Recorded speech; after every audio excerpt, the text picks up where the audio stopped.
We have a very romantic dinner tonight, a special evening, and we're going to start that special dinner, special romantic evening with what else? Oyster. And this is a different way of doing oyster than the conventional way. We're going to poach them.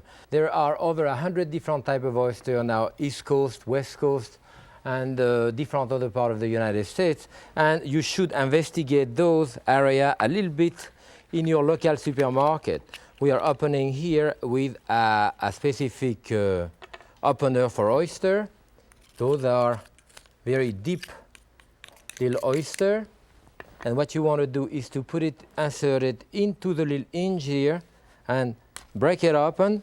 Take a large towel as I did because it may go right through your finger and it can be dangerous. Be sure that at that point you keep all of the liquid that you have in there. You can notice that the one that I'm buying now is nice and lean. The one I bought before was very, very milky.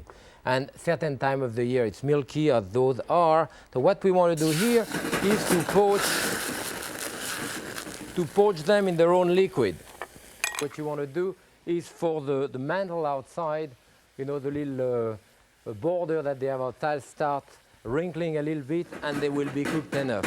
So you want to put that on low heat. And we want to do a topping for that on top. And the topping we're going to do with fresh breadcrumb. Remember that if I take one slice of bread like that, maybe a slice and a half here, one slice of bread will give me approximately half a cup to 2/3 of a cup of breadcrumb. If I put it in the oven,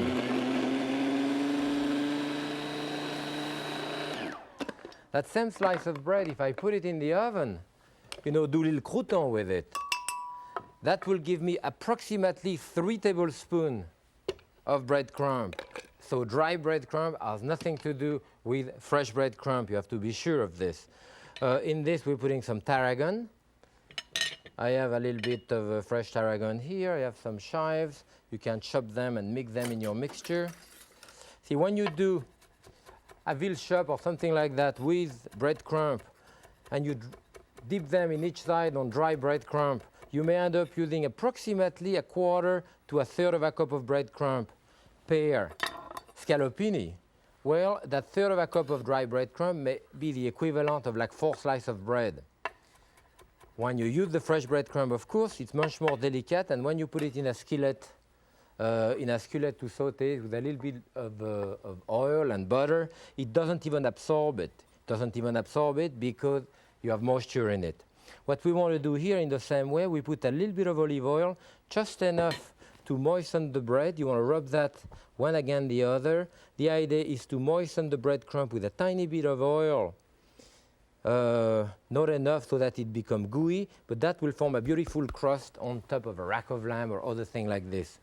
So what we want to do here is to mix. Our oysters are cooked enough, and what I want to do is to drain them. Maybe I should put this in there, and this one here. They are barely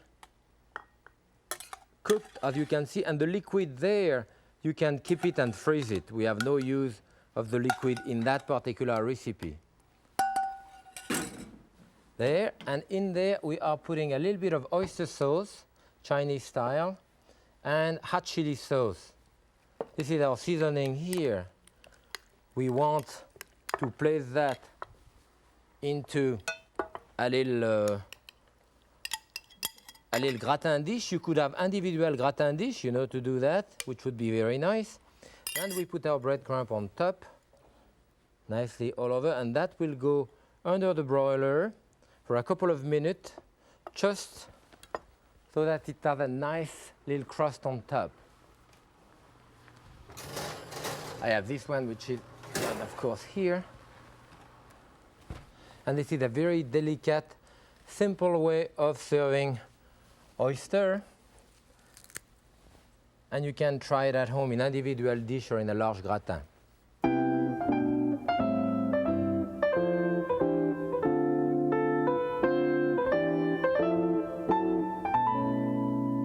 And now for our main course, we're going to do a marinated flank steak that I'm going to cook on the barbecue. Nothing wrong with beef, you know. Beef is one of the highest sort and the best sort of protein. I'm going to do an interesting mixture, a kind of marinade with it. I have some coriander seed here, and I use that little spice grinder, you know, to really get it fresh.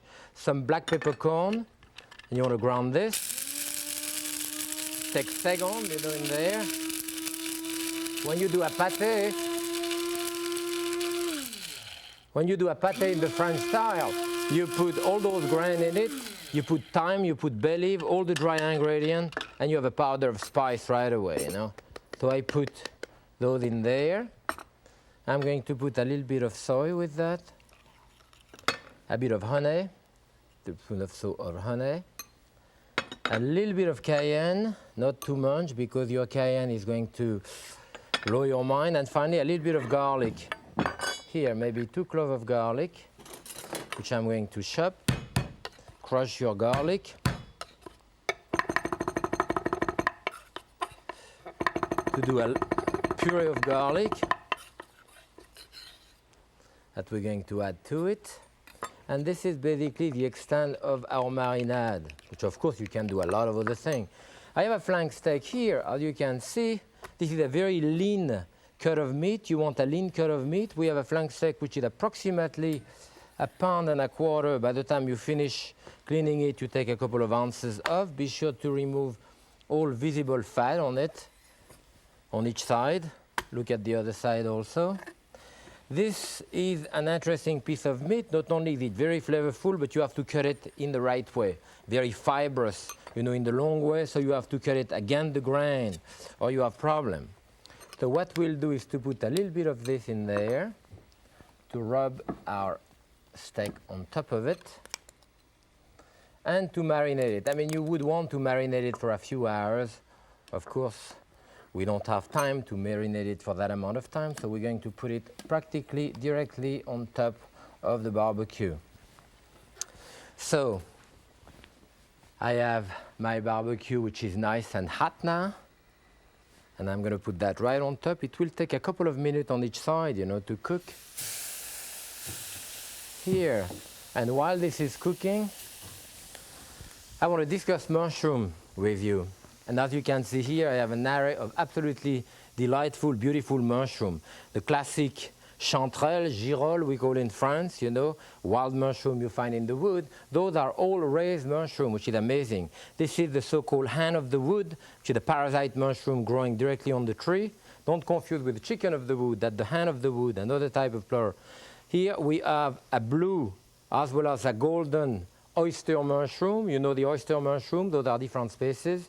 This is an Armiera miela, which is a honey mushroom, very prevalent in the fall. Last year I caught over 80 pounds of those. This is a puffball, and this is a shiitake, a new type of shiitake, quite thick, a bit like the chrysanthemum shiitake. Those are, of course, new mushrooms that are available in the country now, and it's very exciting to see the different farms, the different type of produce which are grown now. In any case, here, what I want is the standard regular mushroom. And very often I go to the market and people will recommend to use the tiny button mushroom where it's totally closed, where no gill is apparent here. Well, I go to the end of the market and buy the cheap one very often where the gill is apparent, which is all black, which is soft. Not only is it probably half of the price of the other, but in addition to that, it has twice as much taste because it is mature, it's cooked. Now, don't forget to wash your mushroom. You know, at the last moment, you do have to wash your mushroom. It's a fallacy that you don't wash mushroom. The point is not that you don't wash mushroom. The point is that you don't wash it until you're ready to use it. Look at my flank steak, it's beautiful now. I want to cook it a couple of minutes on the other side. There is another thing you can do here. See the wood that I have here? Those are actually stem. I mean, the one on top here are stem of basil. When your basil is in your garden and you have no more leaf, you break those stems and you use them to grill or to flavor the meat with. Those are rosemary stem, and those are a thyme stem, you know, just the wood of it. And you could, I have briquette in there. You could push the briquette together and put that right on top of it. It would be very odorifant, very flavorful for the meat. But going back to our mushroom, which we're going to cook here, we want to put that with a great deal of shallots, I have some shallots here, which are those red, beautiful red onion there. It's the classic accompaniment to mushroom. I cook those mushrooms a long, long time. And I'm not kidding, I cook those mushrooms 25, 30 minutes, you know, because they render a great deal of liquid. So I cook them slowly in the liquid and until the moment they start caramelizing with a little bit of olive oil in it, and you can finish it later with some more herb if you want and some butter. In any case, I have approximately a good cup of sliced shallots here that we're going to add to it, which I put right back into my little bowl there. And I think that my steak is, well, could cook a little longer. You know, it's a fallacy to think that you put meat in the oven and you form a coating on top and that keep the juice inside. What keeps the juice inside is as the meat goes into the oven or on the grill exposed to it, it tightens. And by tightening, it curls up and it squeezes itself out of juice. And the juice goes toward the center of the meat. It means that if you do a roast beef, you put it in the oven, get it out of the oven, cut right through it, the whole center is liquid, totally liquid, lukewarm, and all of the outside is gray, overcooked looking. And you say, what's going on? If you let that meat the time to rest, the myoglobin, which is the muscle tissue, will relax, will go through the meat will relax rather, and the myoglobin goes through the meat and accumulate in the pan around you. You have that liquid coming out, the meat is rested, it's pink from the first slice to the last slice. It's nice on the other side too, so that's what I wanted to do with this now. I want to put that directly in the oven so that it has time to relax for an hour or up to an hour, that is, and about 200 degrees. I'm adding here those shallot in there, and we'll put that in the oven.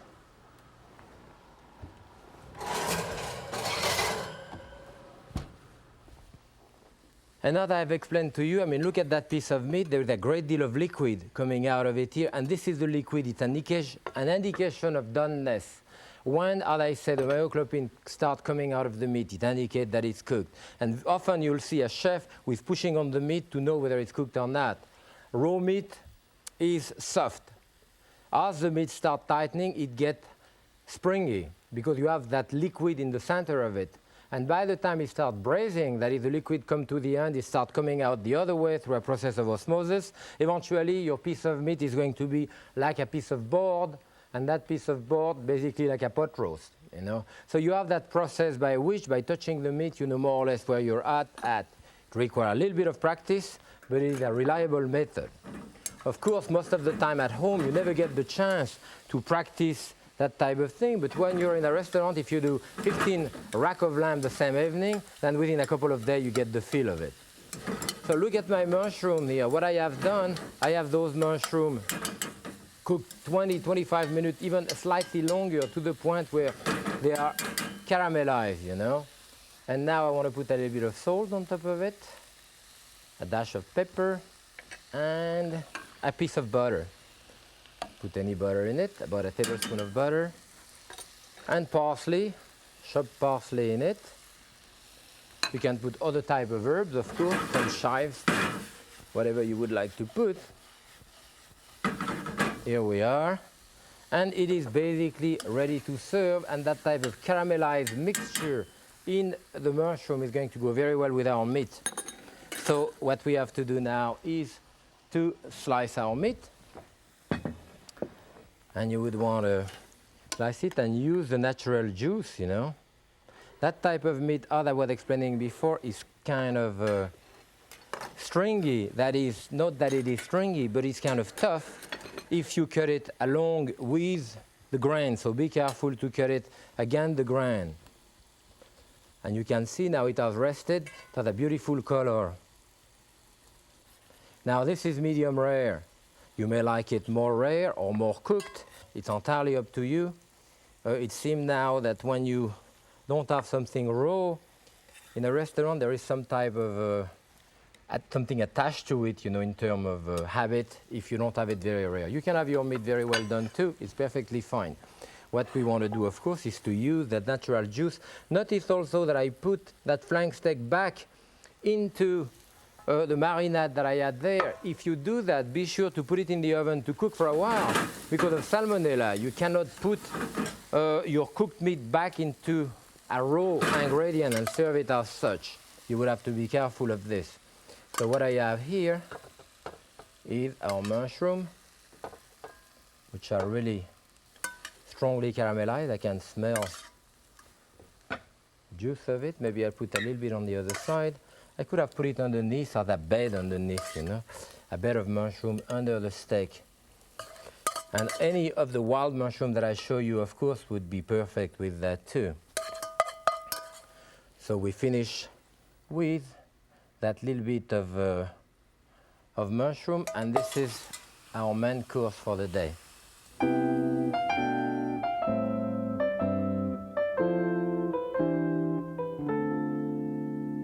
And for our romantic dinner that we started with oyster, we're going to finish with raspberry, of course, a refreshing frozen dessert. Very good replacement for ice cream. It's much less caloric. It has no fat, no cholesterol, and it has intense flavor. So we have here fresh raspberry. We have frozen raspberry. You can also use those frozen raspberry, providing you use the IQF, so-called, that it individually quick frozen, no sugar around. In fact, those sometimes are very intense in flavor because they pick them at the time when they're really ripe. We have fresh one here. There is different way of pureeing the berry. One way is to do it through the food mill, which in my opinion is the best. There is different blade to that food mill. We took the small blade, but don't put it this way as most people do, which is the smooth side. It goes this way. Most people put it upside down. That's why it doesn't work too well. So you put this one in there, the arm, and we're going to push it through. Right there, it has two things on there, and we're putting our berry. We have 12 ounces of berry here. I have more than I need. And we're going to put it right through with raspberry, other sweetening agent. Oop, one fell in there.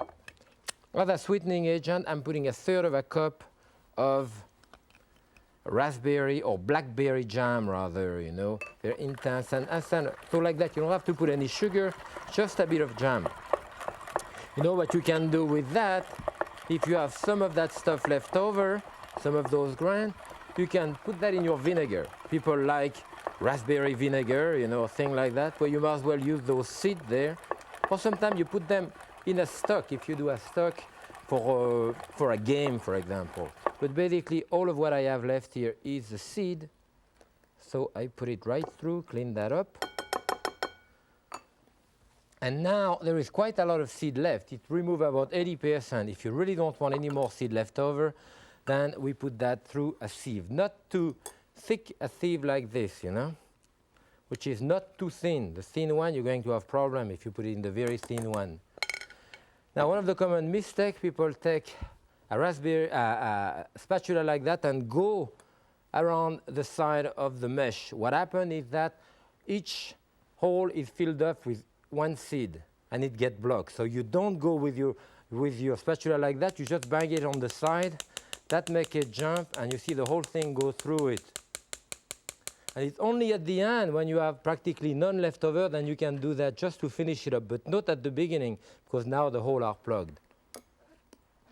So I have all of that in there. And what we want to do, we're going to serve that in a decorated glass here. And I have lime juice here. You can use lemon juice. We're doing a kind of fun thing, like a type of margarita. We have a beautiful glass. Just dip it in there, and you go directly in sugar. You know, to have a nice rim, a nice border with it. And you want to put that in the freezer to freeze the glass as well as the mixture, because we want to do a slush with it. I put it here.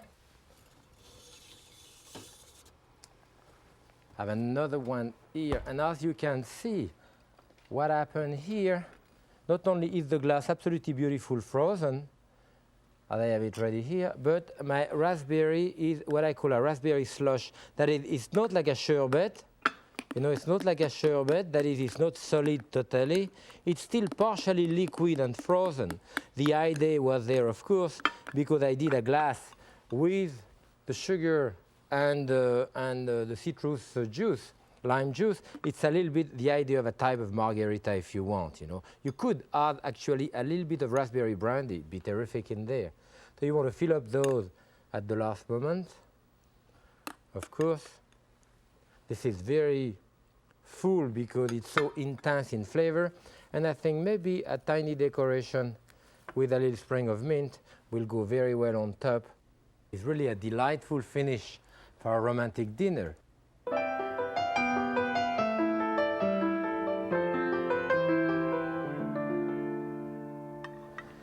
Of course, a romantic dinner, for me, always starts with champagne. It's a special evening. So let me put that on the side and show you how to open champagne. I have a bottle of one of my favorite champagne here. And what you want to do is to take first the piece of foil that I removed and the metal cage that is on top of it. Be sure to keep your hand on top so it doesn't get away from you. Throw that back into the pail, keep your thumb on top of it. Then, I usually do it with that hand actually. What you want to do is to hold the cork and move the bottle, not the cork really, and hold the cork. See, the cork is ready to go now. I can feel it. Should just hear a little bit of the pit of the champagne at the end. Now, as you know, the champagne has to be poured twice. You have a couple of people, you start pouring champagne, then you come back around and serve champagne. Otherwise, you get cheated. You know, you just get a little bit in your glass and you want a full glass of champagne. And you look at the quality in the size of the bubble, you know, which are very tiny bubble, a lot of bubble. That's a good quality champagne, of course, with the fragrance and many other things. So I think we're going to have a great special evening tonight, starting with our breaded oyster. It's a different way of doing oyster. You can have them on the half shell, but to do them this way, you have them ready, you poach them. You can do them in small individual gratin dish, different type of herb, a little bit of bread, and a nice gratin. It's a delightful, very elegant type of first course. Then we get with the flank steak, and you see our flank steak with slices very thin.